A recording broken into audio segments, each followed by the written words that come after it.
लक्षण ही समझना हो बेसिक, कि ये 3-4 लक्षण है, इसका मतलब कि सोर थ्रोट है। तो जब आपने ऐसे अभी एकदम सही बात बोली, बलगम गाढ़ा आ रहा है, ग्रीनिश आ रहा है, बुखार आपका सेटल डाउन नहीं हो रहा है, बहुत ज़्यादा आपके सिम्टम्स बढ़ते जा रहे हैं, या बीच में कुछ दिन आप ठीक चले फिर से एग्रेगेट कर गया, तो उसका मतलब है वायरल इन्फेक्शन के ऊपर बैक्टीरियल इन्फेक्शन हो गया। कई बार ऐसा होता है कि हफ्ते 2 हफ्ते तक आवाज एकदम चेंज ही हो गई है। तो ये क्या कुछ किसी गंभीर बीमारी का संकेत हो सकता है? तो आपको इनमें से कोई भी सिम्टम, जैसे आपके गले में कुछ फंस रहा है, या आवाज़ बदली हो गई है, निगलने में कोई दिक्कत हो रही है, कोई भी सिम्टम अगर 2-3 हफ्ते से ज़्यादा चल रहा है, तो ऐसे केस में आपको डेफिनेटली अपने डॉक्टर को जाके दिखाना चाहिए। लोग सीधे फ्रिज से निकाल के ठंडा पानी पी लेते हैं। हाँ। तो बहुत ज़्यादा ठंडा पानी या ठंडा खाना खाने की वजह से, इवन स्पाइसी फूड्स, क्या इन सब की वजह से हम थ्रोट को इरिटेट करते हैं? यस, तो कोल्ड वाटर की वजह से क्या होता है, आपने कुछ भी ठंडा लिया या जैसे सडनली एसी नहीं चले गए, उससे क्या होगा, आपके अंदर जो ब्लड वेसल्स हैं गले के अंदर, दे श्रिंक, कंस्ट्रिक्ट कर जाती हैं। तो उसके थ्रू अगर आप ऑलरेडी प्री डिस्पोज्ड हैं, जैसे आप बाहर घूम फिर रहे हैं, वैसे जा रहे हैं, तो आपको वैसे भी वायरस से इन्फेक्शन होने के चांसेस रहते हैं। आपने ऐसा कुछ किया तो वहाँ पे आपके इम्यून सेल्स कम पहुँच पाते हैं उस एरिया में, और वहाँ पे फिर वायरस इजीली ग्रो कर जाता है। कुछ ऐसे टेस्ट से हम कंफर्म करते हैं कि ये जो सोर थ्रोट नहीं है या इन्फेक्शन नहीं है, ये कैंसर ही है? तो देखिए, उसके लिए तो हमें क्लिनिकली एग्जामिन करना पड़ता है। पेशेंट को हम अंदर देखते हैं, एंडोस्कोपिकली देखते हैं, नाक के थ्रू में कैमरा डालते हैं। अच्छा, नाक के थ्रू डालते हैं? पहले मुंह के थ्रू करते थे, बट वो थोड़ा डिस्कम्फर्टिंग ज़्यादा रहता है, तो आजकल नाक के थ्रू एक पतला ट्यूब हम डाल देते हैं, जिसके थ्रू हमें अंदर प्रॉपर्ली दिख जाता है। तो एक तो दिखने में हमें कैसा लग रहा है, वहाँ पे क्या चीज़ दिख रही है, उसके हिसाब से हम बात करते हैं। दूसरा, कैंसर प्रूफ करने के लिए हमें वहाँ से एक छोटा टुकड़ा निकालना पड़ता है, जिसको बायोप्सी भी कहते हैं।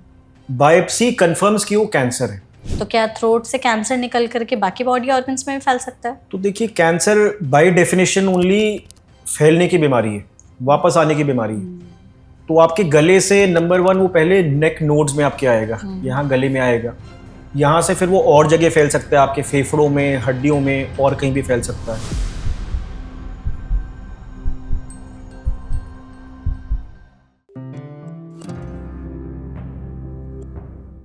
गला खराब हो चुका है, आवाज नहीं आ रही है, आवाज बैठी बैठी लग रही है, बोलने में, खाने में, निगलने में दर्द हो रहा है, या फिर गले में खराश हो रहा है। अगर आप इसको सोर थ्रोट समझ करके खुद से ही एंटीवायरल या एंटीबायोटिक्स ले रहे हैं, तो आप यहाँ पर गलती कर रहे हैं। कई बार शुरुआती सिम्टम्स इसी तरीके से दिखाई देते हैं। लोगों को लगता है कि सोर थ्रोट है, ऐसे ही छोटा मोटा गला खराब होगा, दवाई खा लेते ठीक हो जाएगा। बट कई बार ये थ्रोट इन्फेक्शन के साइंस हो सकते हैं, और इससे भी आगे बढ़ करके थ्रोट कैंसर के, जिसे अक्सर लोग शुरुआती स्टेजेस में नजरअंदाज कर देते हैं, क्योंकि सिम्टम्स ऐसे ही कॉमन से आते हैं। इसीलिए थ्रोट कैंसर हो, थ्रोट इन्फेक्शन हो, उसके लक्षण आप नजरअंदाज ना करें। ये कब ऐसे सिचुएशन में कन्वर्ट हो सकता है जिसके लिए आपको डॉक्टर को दिखाना बहुत जरूरी हो जाता है। वो कौन से साइंस हम समझ सकते हैं कि अब डॉक्टर से दिखाने का टाइम आ चुका है, इन सब के बारे में आज के इस पॉडकास्ट में हम डिस्कस करने की कोशिश करेंगे, जिसके लिए हमारे साथ इस सेशन में एक बहुत ही स्पेशल एक्सपर्ट मौजूद हैं। हमारे साथ हैं डॉक्टर अक्षत मलिक, जो कि सीनियर कंसल्टेंट है, head and neck surgical oncologist, Apollo hospitals में। तो डॉक्टर, सबसे पहले तो इस सेशन में आपका बहुत बहुत स्वागत है। Thank you so much doctor, हमारे साथ जुड़ने के लिए, और हम कोशिश करेंगे आपके जरिए हमारी ऑडियंस तक इस टॉपिक के बारे में ज्यादा से ज्यादा इन्फॉर्मेशन और सही जानकारी जो है वो पहुंचा सके। जी। सबसे पहले हम यही चाहते हैं कि जैसे मौसम बदल रहा है अभी, तो हर किसी को सर्दी, खांसी, जुकाम, गले में खराश, गले में खराबी, इस तरह की चीजें हो रही हैं। ये जो सिम्टम्स होता है, लोग इसे अक्सर सोर थ्रोट से एसोसिएट करके देखते हैं। हम चाहते हैं सबसे पहले आप यही बताइए कि थ्रोट एग्जैक्टली स्ट्रक्चर हमारा होता कैसे है। कई बार लोग उसको अलग अलग बॉडी ऑर्गन से भी कंफ्यूज कर जाते हैं, एंड उसमें फिर हम आगे डिस्कस करेंगे कि इससे रिलेटेड प्रॉब्लम्स क्या क्या हो सकती हैं। तो देखिए मैडम, जैसे आपने कहा सोर थ्रोट, तो throat is a broad area. गले के अंदर जो भी गले के पीछे का भाग है उसको हम थ्रोट बुलाते हैं, या जैसे हमने बोला गला खराब है तो उसका जो ऊपरी भाग होता है, जैसे हमारे टॉन्सिल होते हैं, जीभ के पीछे का भाग आता है, उसको हम फेरिंग्स बुलाते हैं। जो आपका नीचे उसके पार्ट होता है उसको हम वॉइस बॉक्स बुलाते हैं या लैरिंग्स बुलाते हैं। उसी के पीछे एक और एरिया होता है, उसको हम हाइपोफेरिंग्स कहते हैं, जो कि खाने का एरिया जहाँ आपका शुरू होता है, फूड पाइप जहाँ स्टार्ट होता है, उसको हम कहते हैं। तो इन तीनों एरियाज में कहीं भी कोई प्रॉब्लम होती है तो that is called as sore throat. जी। तो उसको हम लोग कई बार आप डॉक्टर के पास जाएंगे, वो बताएंगे भाई आपको फेरेंजाइटिस है, तो मतलब आपके ऊपर ज्यादा इन्फ्लेमेशन है। लैरिंजाइटिस है, मतलब आपकी आवाज में चेंज आ रहा है। तो वो मतलब डिपेंड करेगा कि कहाँ की हम बात कर रहे हैं, अकॉर्डिंगली फिर चीजें वेरी करती हैं। जैसे हम कहते हैं कि गला खराब है, बट गले को तो हम नेक कहते हैं, फिर वो थ्रोट सो कैसे? वो ये इंटरचेंजेबल हाँ। वर्ड्स हैं आम भाषा में जो लोग उपयोग करते हैं, तो जब हम वैसे बात करेंगे तो गला अगर बोल रहे हैं तो थ्रोट की हम जनरली बात करते हैं। बट जैसे आपने बोला गले में मेरे कोई गांठ हो गई या सूजन हो गई, जैसे थायराइड ग्लैंड वो भी आपके गले में आता है। हाँ। तो हिंदी में जब हम आम भाषा में बात करेंगे तो गला could mean so many different things. तो डिपेंडिंग ऑन हम क्या बात कर रहे हैं अकॉर्डिंगली फिर हम उसका डिस्कशन कर सकते हैं कि भाई ये गले में प्रॉब्लम है, गले के बाहर प्रॉब्लम है, अंदर की दिक्कत है, उसको कैसे इवेल्युएट करना है वो फिर उसके अकॉर्डिंगली वेरी करता है। ओके। सोर थ्रोट जो है आजकल बहुत ही ज्यादा जैसे इसके जी। सिम्टम्स परसिस्ट करते रहते हैं, कॉमन देखे जा रहे हैं। अगर हमें लक्षण ही समझना हो बेसिक कि ये 3-4 लक्षण है, इसका मतलब कि सोर थ्रोट है, और सोर थ्रोट को हम आम भाषा में अगर हिंदी में समझना चाहे तो क्या कह सकते हैं? जैसे मैं बोला गला खराब आप कह रहे हैं, या कॉमन कोल्ड जैसे हम कह सकते हैं, उसको हम लोग सोर थ्रोट कहते हैं, जो कॉमन अंडरस्टैंडिंग में हम लोग बोलेंगे।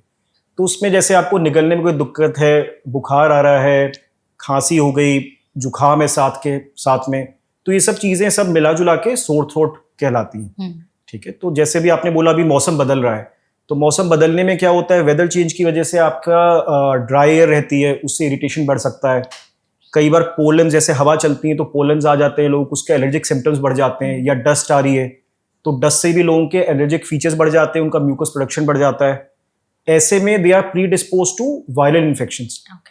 तो जो कॉमनली सोर थ्रोट रहता है वो वायरल इन्फेक्शन की वजह से होता है, जो कि इस मौसम में हम लोग ज्यादा देखते हैं।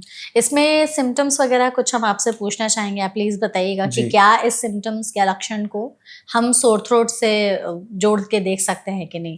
सबसे पहले अक्सर जो शुरुआती सिम्टम सबको आते हैं, गला खराब होता है ना, तो गले में खिचखिच और गला बैठ जाता है, आवाज बदल जाती है, तो ये लक्षण है सोर थ्रोट के। सोर थ्रोट खुद एक लक्षण है। ओके। उसका कारण क्या है वो हम लोग इवेल्युएट करते हैं कि भाई क्या है, उसको देखना पड़ता है। तो सोर थ्रोट जब हम कह रहे हैं, हम कॉमन कोल्ड की अगर बात कर रहे हैं जिससे रिलेटेड सोर थ्रोट है, तो आपके गले में खिचखिचाहट, कुछ फंसा हुआ फील होगा, कई बार खाने निगलने में दर्द हो सकता है, या आवाज में बदलाव भी हो सकता है। तो ये सब कॉमन पिक्चर है जिसको हम सोर थ्रोट या गला खराब होने की बात कर रहे हैं। ठीक है।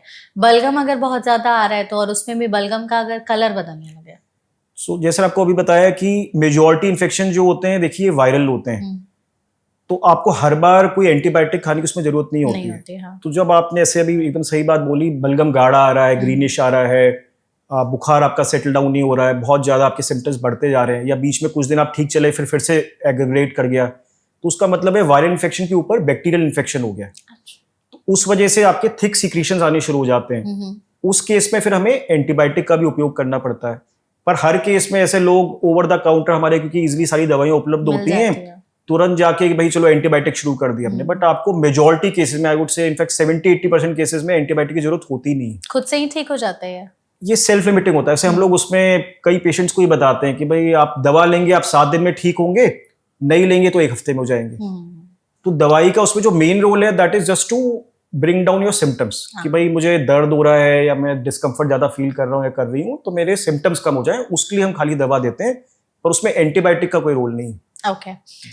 बलगम की बात कही हमने, इसमें कई बार सूखी खांसी कई बार लोगों को काफी ज्यादा होने लगती है, और उसकी वजह से ना गले में ऐसा लगता है कि छिल गया है गला।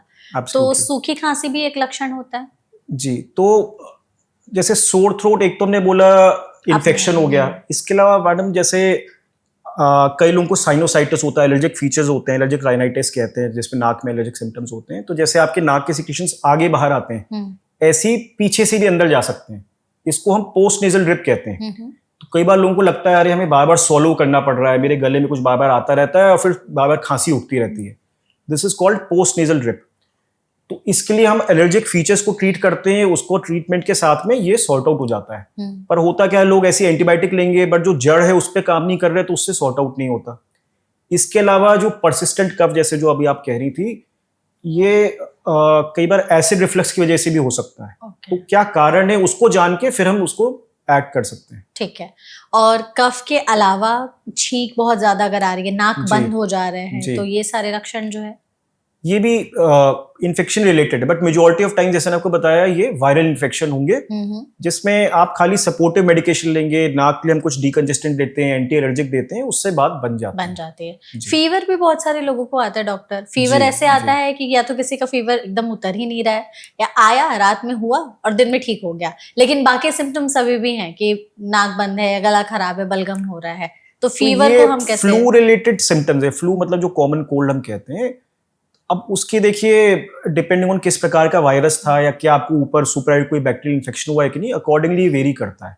तो कई बार आपने सिंपल अपनी दवा ली, उससे आपकी बात बन गई, नहीं बन रही, तो then you need to consult a doctor, get it evaluated कि भाई हमें एंटीबायोटिक उसमें क्या करना है। कई बार उसको भी परिवर्तन करना पड़ता है, क्योंकि हो सकता है जो आप दवा ले रहे हैं वो बैक्टीरिया उसके लिए सेंसिटिव ही ना हो, तो उसके हिसाब से उसको चेंज करना पड़ सकता है।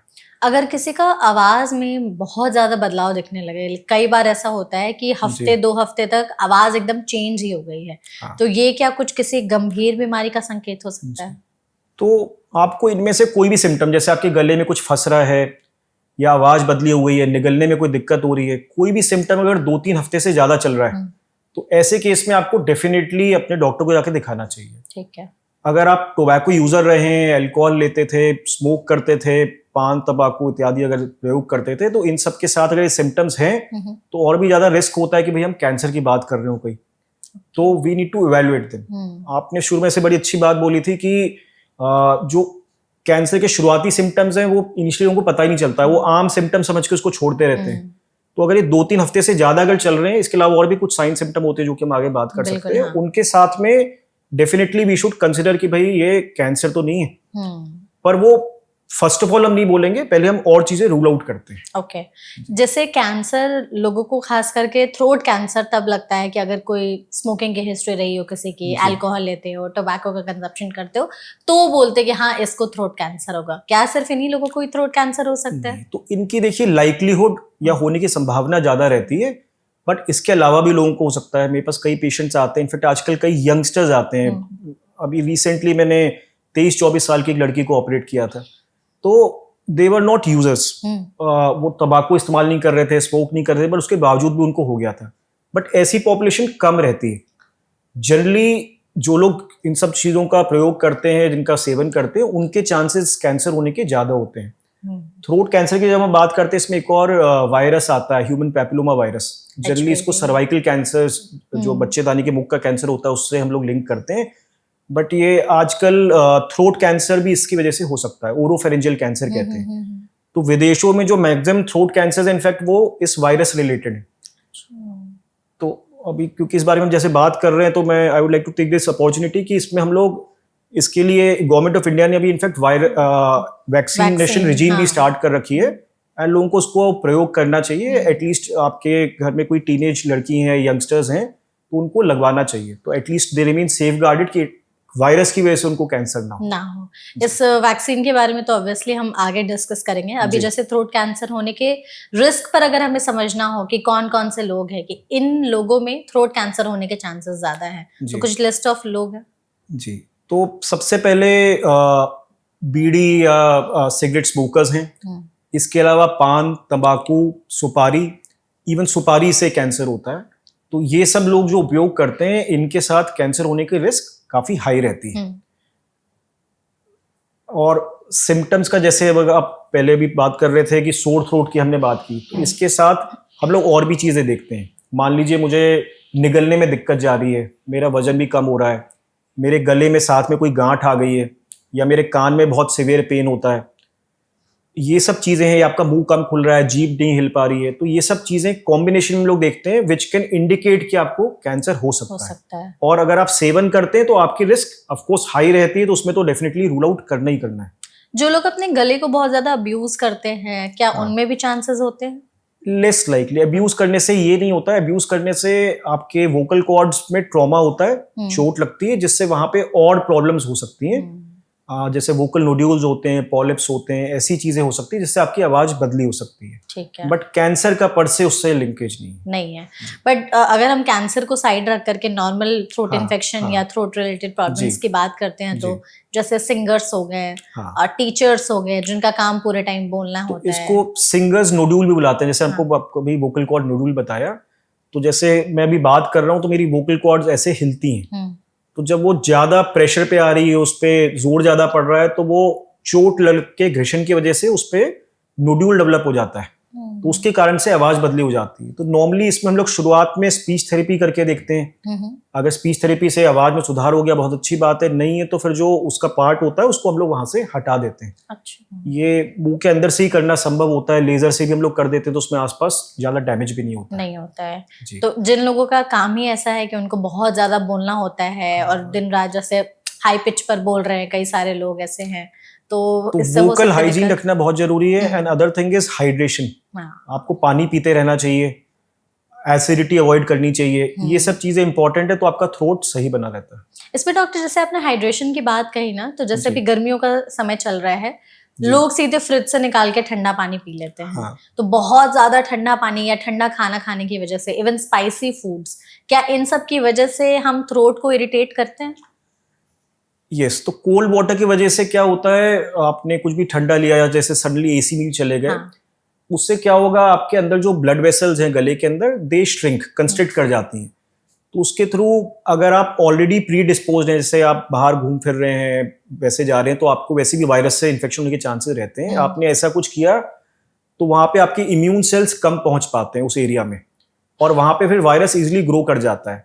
तो पर से ठंडा पानी पीने से इसका रिलेशनशिप नहीं है, बट ओवरऑल अगर हम बोलें सब मिलजुल के थोड़ा बहुत उसमें सहायक बनता है ठंडा पानी पीना। बट ऐसा नहीं कि अगर आप ठंडा पानी पी रहे हैं तो आप बीमारी होंगे, या आप जैसे फूड स्टफ की भी बात करें तो ऐसा नहीं कि जब खट्टा खाएंगे तो उससे आपका गला खराब हो जाएगा, इसका लिंकेज नहीं है। मतलब खट्टा तीखा के लिए कहा जाता है कि अगर आप नहीं, ज्यादा खाते हैं तो गला जनरली इरिटेट होगा। अगर आपका ऑलरेडी गला खराब आप पी लेंगे तो शायद आपको थोड़ा डिस्कम्फर्ट हो सकता है, that is the only thing, but पर से इनकी वजह से प्रॉब्लम नहीं होती है।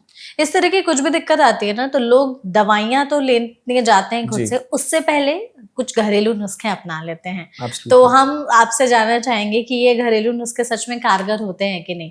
जैसे गरम गरम काढ़ा बना के पी लिया, हल्दी वाला दूध पी लेते हैं लोग, जी। या फिर सिनेमन वाटर वगैरह हो गया, अदरक का पानी हो गया, ये सब सही होते हैं?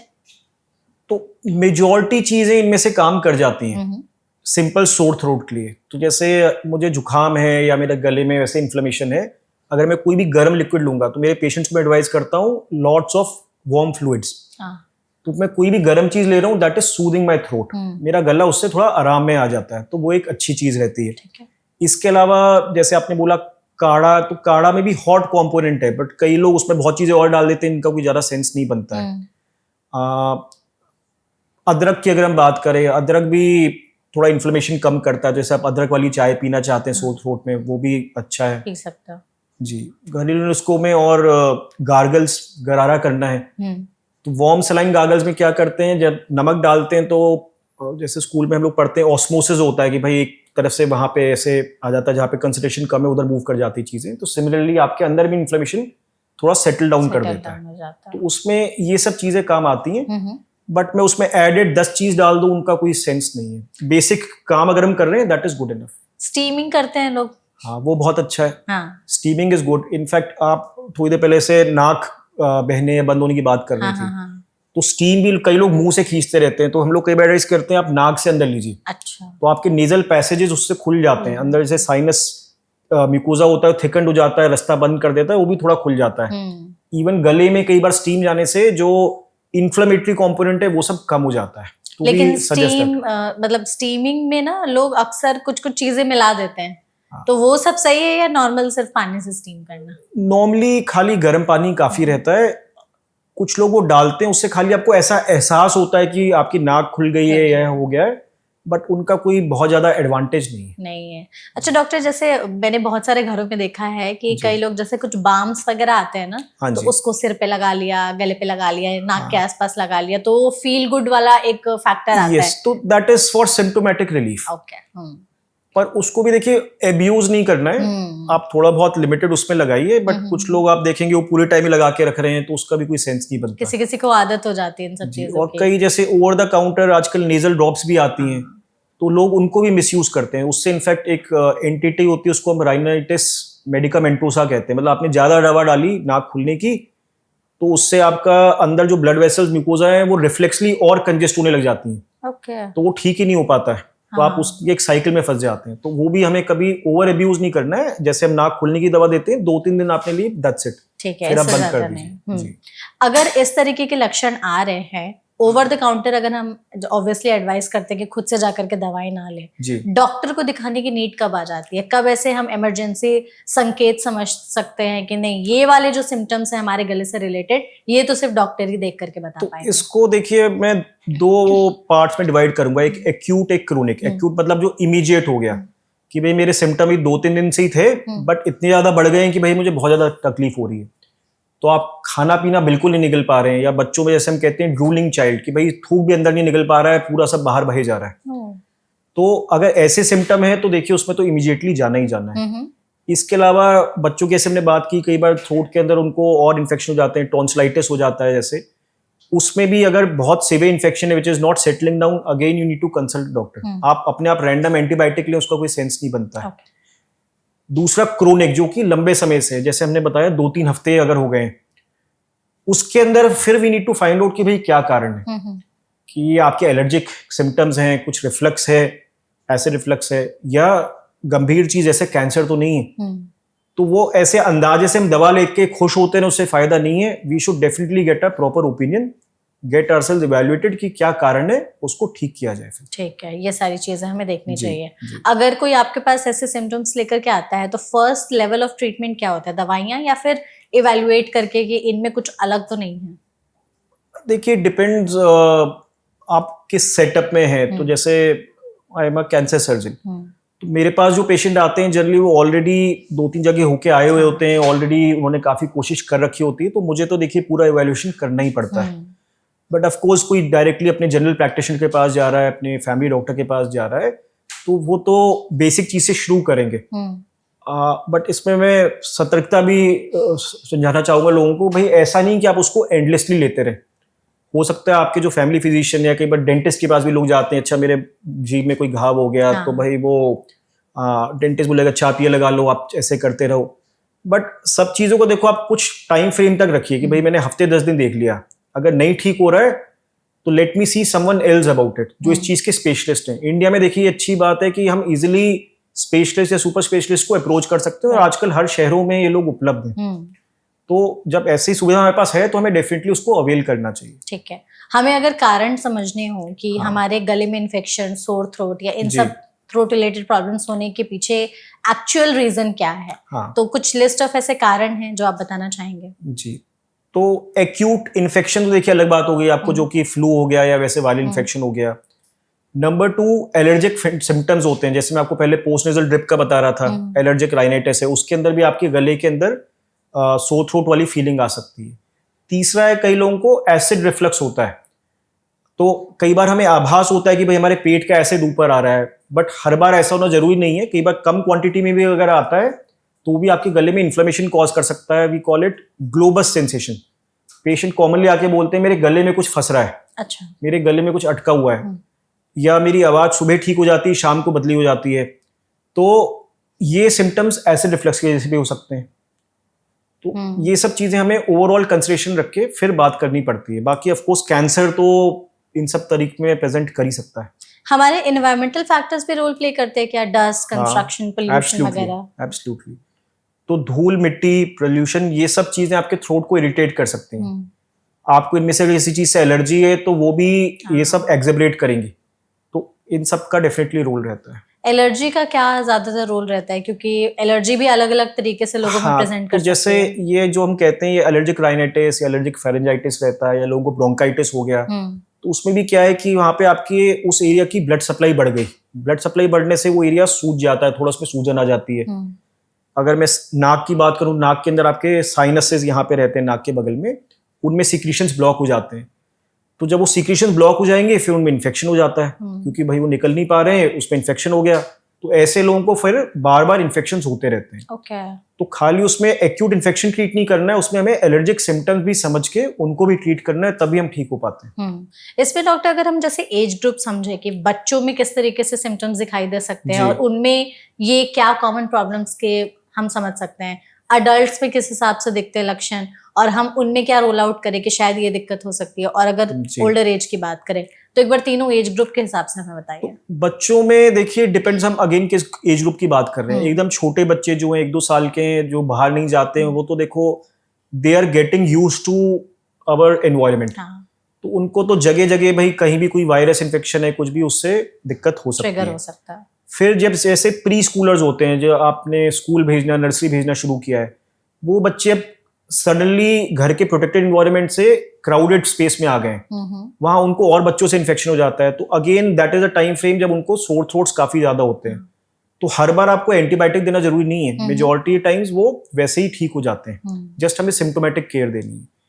तीसरा, जब बच्चे थोड़े बड़े होते हैं, आपके एडेनॉइड्स होते हैं नाक के पीछे, गले में टॉन्सिल्स होते हैं, ये भी अगर बार बार बड़े होते हैं, आपको अगर एलर्जिक सिम्टम्स ज्यादा हैं, सोर थ्रोट ज्यादा होता है, तो ये थोड़े इनकी साइज बढ़ जाती है। ठीक है।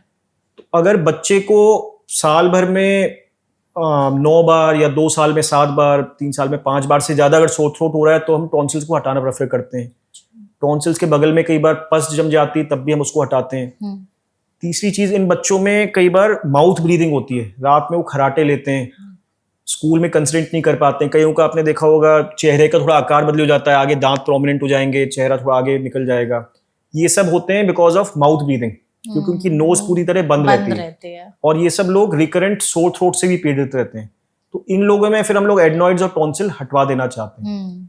इससे कई बार आपके कान के थ्रू भी एक ट्यूब खुलती है आपकी नाक के पीछे, वो भी कई बार इसके कारण ब्लॉक हो जाती है, तो लोगों के कान में भी इन्फेक्शन हो जाता है, तो कान में पस आ सकती है और भी दिक्कत हो सकती है। तो बच्चों के लिए ये भी हम लोग इवैल्यूएट करते हैं। ठीक है।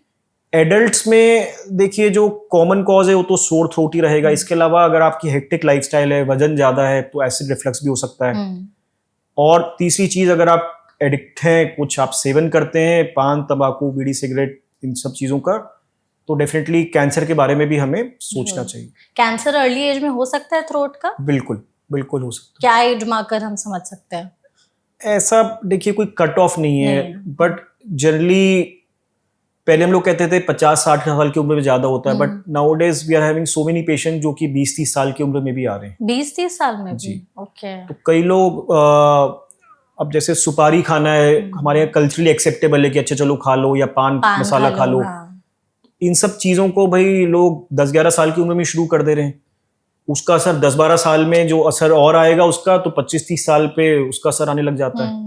तो इन सब चीजों का देखिए फर्क पड़ता है। और साथ में अगर आप अल्कोहल भी कंज्यूम करते हैं, तो उससे जो इफेक्ट है वो एडिटिव नहीं होता है, वो मल्टीप्लाई हो जाता है। तो चांसेस आपके और ज्यादा बढ़ के सामने आते हैं। बट ठंड में जैसे थ्रोट को लेकर के कहा जाता है कि अगर गला खराब हो रहा हो तो रम बोलते हैं, गर्म पानी में डाल के सिनेमन स्टिक डाल करके पी लो। तब आप, वो पहले देखिए कहा जाता था, अभी भी लोग ले सकते हैं, ऐसा नहीं कि नहीं ले सकते हैं, बट उसकी जगह आप हनी ले लीजिए।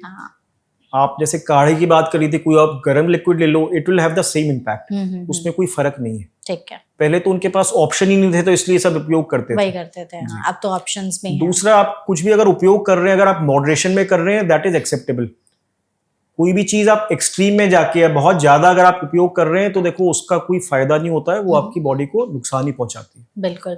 इसमें हम लोग जैसे थ्रोट इन्फेक्शन की बात कर रहे हैं, तो थ्रोट इन्फेक्शन की क्या मतलब अगर हम समझे कि कैंसर में तो नहीं तब्दील हो रहा है, तो उसके अलग अलग स्टेजेस से भी हम समझ सकते हैं कि शुरुआत में क्या सिम्टम्स आएंगे, जब एडवांस हो जाएगा तब क्या सिम्टम्स आएंगे? सो इन्फेक्शन तो देखिए थ्रोट कैंसर में नहीं तब्दील होता है, जस्ट दैट कि जो उसके इनिशियल सिम्टम्स होते हैं कैंसर के, दे कैन मैच कि वो शुरू में हमें ऐसा लगे कि भाई सोर थ्रोट वाले हैं। हाँ भाई। या जैसे आपके कैंसर की हम बात करें, शुरुआत में कोई पकड़ नहीं पाया है, तो शुरू में तो देखिए कैंसर एसिम्प्टोमेटिक रहता है, जब तक थोड़ा बड़ा ना हो जाए।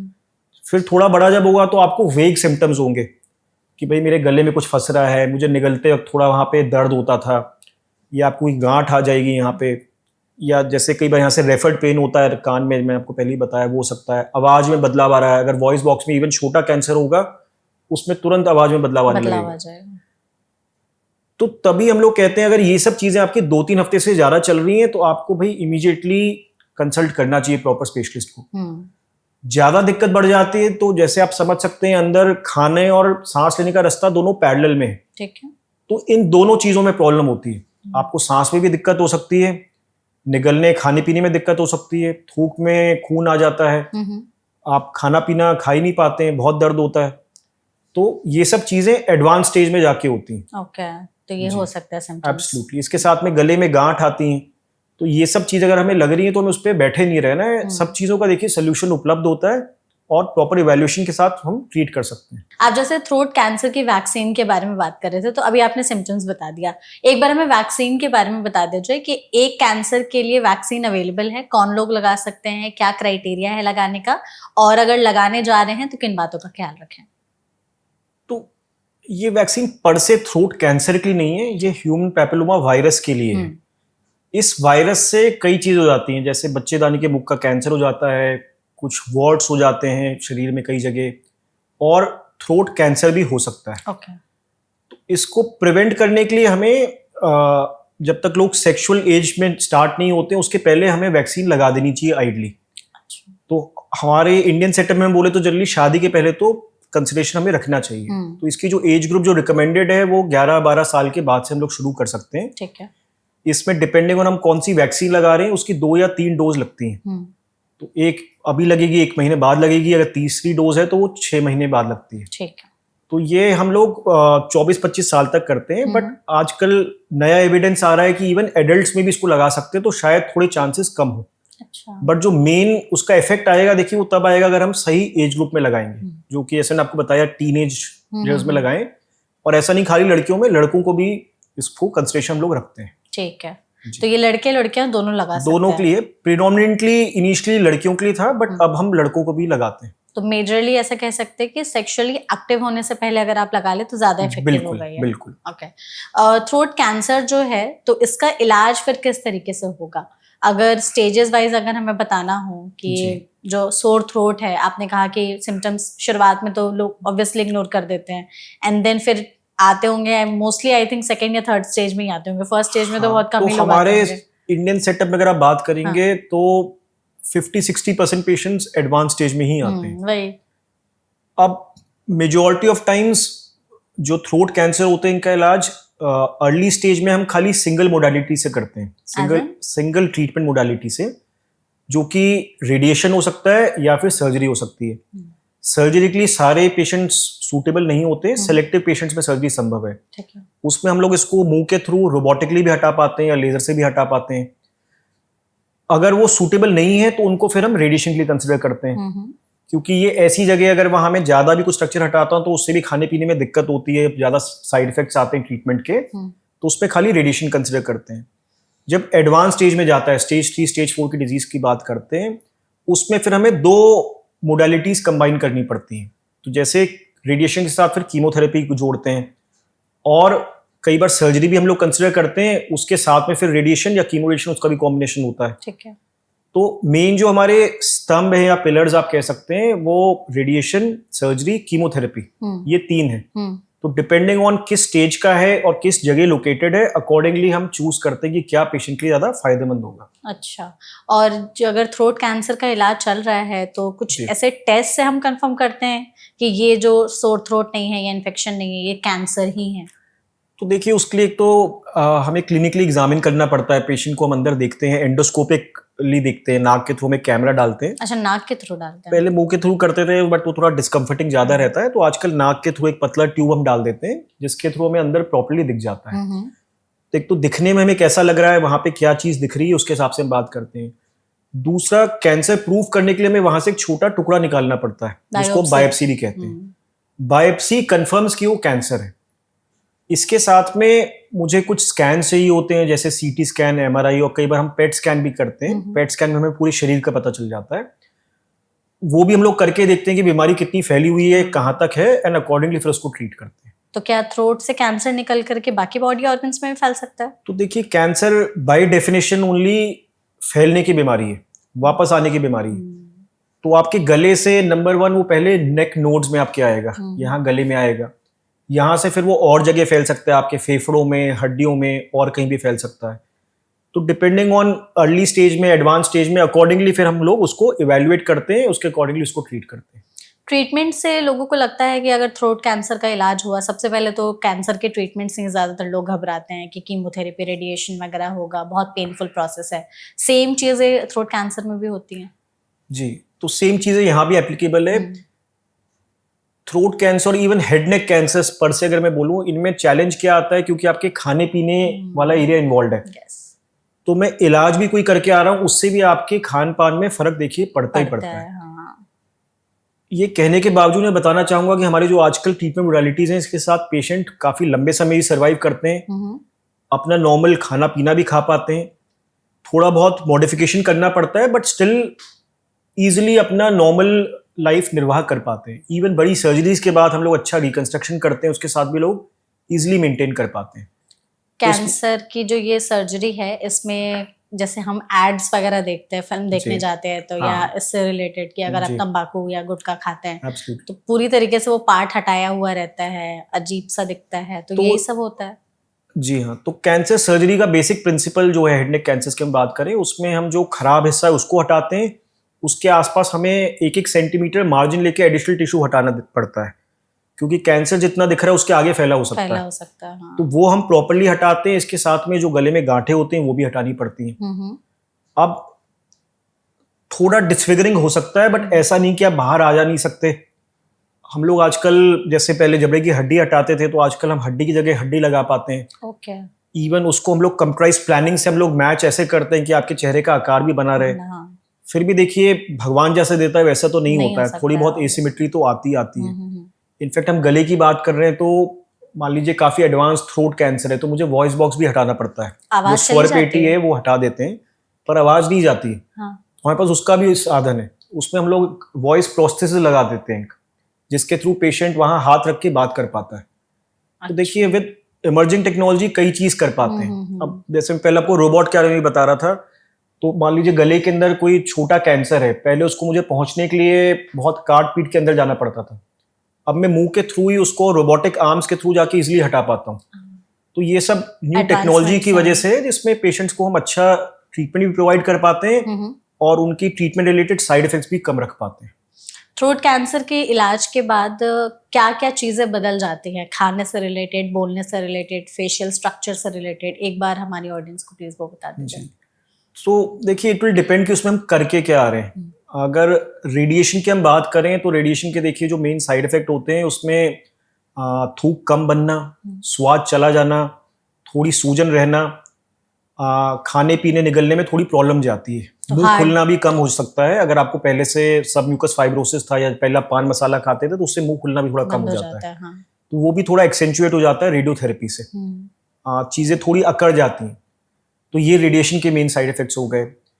कीमोथेरेपी के थोड़े एक्यूट इफेक्ट्स होते हैं, जैसे उसमें हम उल्टी आना, आपके ब्लड काउंट्स कुछ कम हो जाएंगे, आप इन्फेक्शन के लिए प्रोन रहेंगे, पर वो भी जनरली हम मैनेज कर लेते हैं। सर्जरी में अब डिपेंड करेगा कि मैं क्या भाग हटा के आ रहा हूँ, कैसे हटा के आ रहा हूँ। तो चेहरे का ऐसे बात कर रही थी, वो तो मुंह के कैंसर्स में जनरली उसमें दिक्कत जाती है। गले की हम बात करें तो उसमें बाहर से इतना डिसफिगरिंग नहीं होगा, बट अंदर आपको खाने पीने में दिक्कत हो सकती है। उसमें मेन प्रॉब्लम जो होती है उसको हम एस्पिरेशन कहते हैं, या ठसका लग जाना, जो हम कहते हैं कि फंदा लग गया, मैंने कुछ खाया पिया, जैसे मैं आपको बता रहा था, खाने और सांस का रास्ता दोनों आसपास हैं। अगर हमारा नॉर्मल मैकेनिज्म सब चल रहा है, तो खाना आपका खाने की आहार नली में जाएगा, गलती से अगर वो सांस की नली में चला जाता है, जो हमें ठसका लग जाता है, खांसी आ जाती है सडनली, तो फिर वैसे भी होने लग जाता है। तो उसमें पेशेंट्स को निमोनिया होने के, लंग इन्फेक्शन होने के चांसेस भी रहते हैं। अच्छा। तो वो कैंसर की वजह से भी हो जाता है, हम कुछ ट्रीटमेंट करके आते हैं, उसके साथ भी हो सकता है। तो ऐसे में रिहैबिलिटेशन बहुत इंपॉर्टेंट है। हमारे साथ स्पीच सॉल्विंग थेरेपिस्ट होते हैं, फिजियोथेरेपिस्ट होते हैं, जो कि पेशेंट को ट्रेन करते हैं कि भाई वो वापस कैसे निकलें, अपना हेड पोस्चर हम कुछ बदली कर सकते हैं। आहार भी, जैसे कई बार मान लीजिए मैं लिक्विड्स ले रहा हूँ, मान लीजिए मैंने जीभ के पीछे कुछ ट्रीटमेंट किया है, तो पानी भागता है अंदर जाके, तो वो खाने की नली की जगह सांस के रास्ते में घुस जाता है। तो उसकी जगह मैं सजेस्ट करता हूँ कि आप जैसे कोई गाढ़ी चीज ले लो, उसको आप कंट्रोल इजिली कर पाते हो, वो आपके अंदर भी चला जाता है, आपका पोषण भी मिलता रहता है और आप मैनेज भी कर लेते हैं।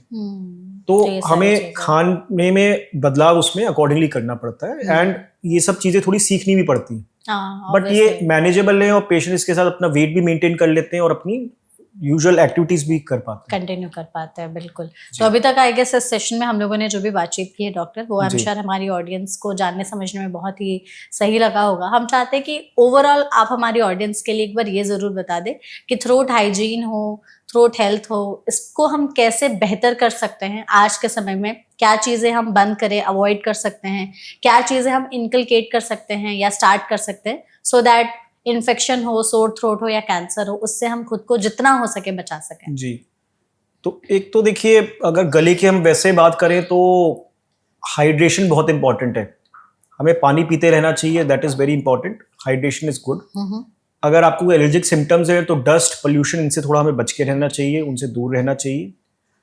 तीसरी चीज, अगर हम वायरल इन्फेक्शंस की बात करते हैं तो देखिए ये लोगों के पास जाने से इन्फेक्शन फैलता है, टच करने से होता है। तो हैंड हाइजीन, जैसे हमने कोविड के दौरान किया था, हाँ। तो hand hygiene is very important. तो आप वैसे साफ सफाई रखें, चीजें ठीक रखें।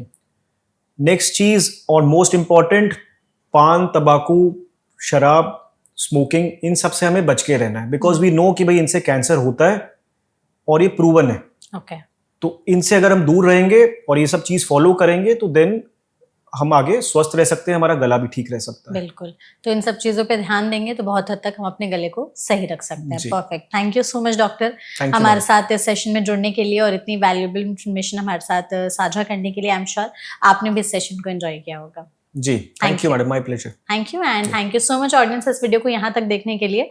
हमने पूरी कोशिश की थ्रोट के बारे में ज्यादा से ज्यादा जानकारी आप तक डॉक्टर के जरिए पहुंचा सके, बट इसके बावजूद भी अगर आपके मन में कोई सवाल है तो प्लीज कमेंट सेक्शन के जरिए आप पूछेगा, हम पूरी कोशिश करेंगे एक्सपर्ट के जरिए उन सभी सवालों के जवाब देने के।